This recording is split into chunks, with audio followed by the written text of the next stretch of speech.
কৃষ্ণনগর লোকসভা কেন্দ্রের বিজেপির প্রার্থী রাজবাড়ির গৃহকর্ত্রী অমৃতা রায়ের সমর্থনে অমিত শাহের রোড শো কৃষ্ণনগর সদর হাসপাতাল মোড় থেকে শুরু হয়ে শেষ হয় এবি স্কুলের মোড়ে।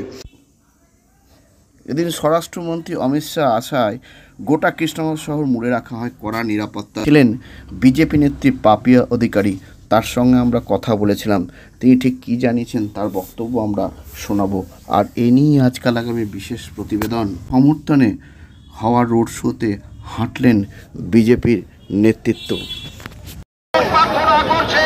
আপনাদের কাছে আবেদন, আসুন অমিত শাহজির এই র্যালিকে সহযোগিতা করুন।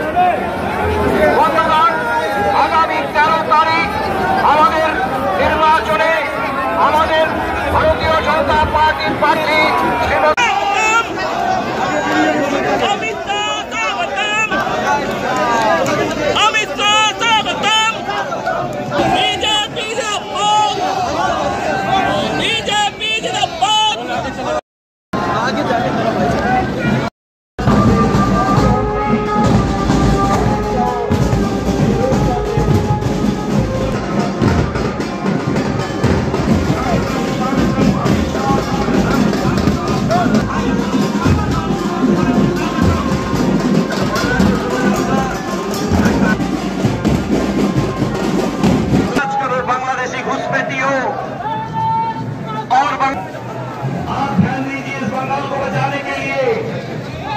जी अमित शाह से निवेदन है, बंगाल के हर गांव में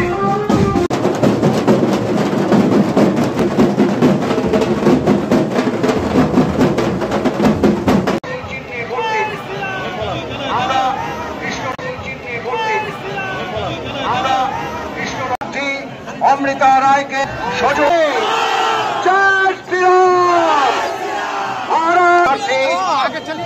অমৃতা রায়ের সমর্থনে আমাদের প্রিয় নেতা অমিত শাহজি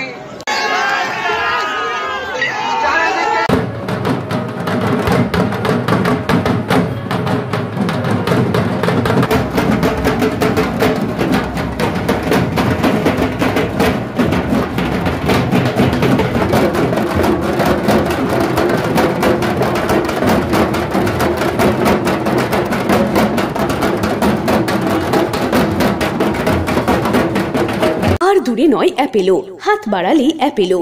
অ্যাপেলো এবার আপনার বাড়ির কাছে। ব্রেন, নার্ভ, কিডনি সহ শরীরের বিভিন্ন জটিল রোগে চেন্নাইয়ের নামী চিকিৎসকরা বসছেন কৃষ্ণনগরের পাত্রবাজারের অ্যাপেলো ইনফরমেশন সেন্টারে। স্বল্প ভিজিটে পাওয়া যাচ্ছে দেশের বিখ্যাত চিকিৎসকদের কাছ থেকে চিকিৎসার সুযোগ। তাই দেরি নয়, জটিল রোগের চিকিৎসার জন্য সত্বর চলে আসুন পাত্রবাজারের অ্যাপেলো ইনফরমেশন সেন্টারে। এখানে রয়েছে চিকিৎসার সমস্ত অত্যাধুনিক পরিষেবা। তাই প্রয়োজনে যোগাযোগ করুন 8001129623।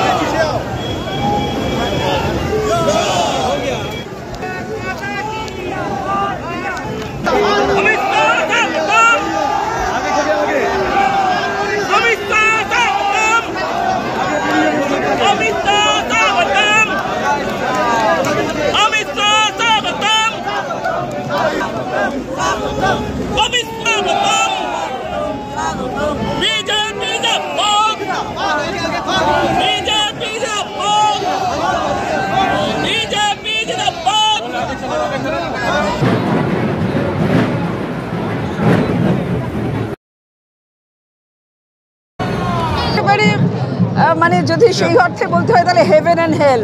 আমাদের রানীমার গৌরবী যথেষ্ট। তার বংশগরিমাকে বারবার করে শাসক পক্ষের যিনি দাঁড়িয়েছেন বারবার করে তাকে উত্তেজিত করার চেষ্টা করছে, কিন্তু রানীমার লেখাপড়া এত বেশি। এই আরেকজন যে লেখাপড়া করেছে বলছেন, তিনি তো লিপস্টিকের জন্য দেশ বেছে দিচ্ছেন। তিনি আমাদের সনাতন ধর্মকে বারবার অপমাননা করছেন। আর যতভাবে অশ্রাব্য কথাবার্তা বলা যায়, এবং কৃষ্ণনগরের লোককে উনি বড় সস্তা ভেবেছেন। কৃষ্ণনগর ঐতিহ্যময় এক দেশ, নিমাই চৈতন্যর দেশ। এখানে আমাদের প্রচুর আবেগ লুকিয়ে আছে, যে আবেগ একটা কথা আছে, ইয়া দেবী সর্বভূতেষু স্মৃতি রূপেণ সংস্থিতা, নমস্তস্মৈ নমস্তস্মৈ নমস্তস্মৈ নমঃ নমঃ। স্মৃতি মানে জন্ম জন্মান্তর ধরে যে স্মৃতি আমাদের বুকের মধ্যে চর্চিত এবং লুক্কায়িত, সেই স্মৃতির আবেগকে উস্কে দিয়েছে আজকে রামলালা। নিমাই শ্রী চৈতন্যকে যে আমরা আজকে আনতে পারছি আমাদের স্মৃতিতে, এটাই একটা সব থেকে বড় কথা। এবং আমার মনে হয় কৃষ্ণনগরের মানুষ যোগ্য শাস্তি দিয়ে দেবে। জানি না, ইতিহাসটা জানতে হবে, শিখতে হবে। আপনার পিতামহ প্রপিতামহ কি করেছে আপনি জানেন? সুতরাং রানীমা যেখান থেকে এসেছে, যে পরিবারের উনি পুত্রবধূ, এইখানকার মেয়ে, পুত্রবধূকে আমরা কি বলি? আমাদের ঘরের লক্ষ্মী, অর্থাৎ আমাদের ঘরের মেয়ে। ঘরের মেয়েকে রাখবেন নাকি ওই দেশদ্রোহীকে রাখবেন, নাকি ওই অশিষ্টাচারী মানুষকে রাখবেন? কাকে রাখবেন? এটা কৃষ্ণনগর জবাব দেবে।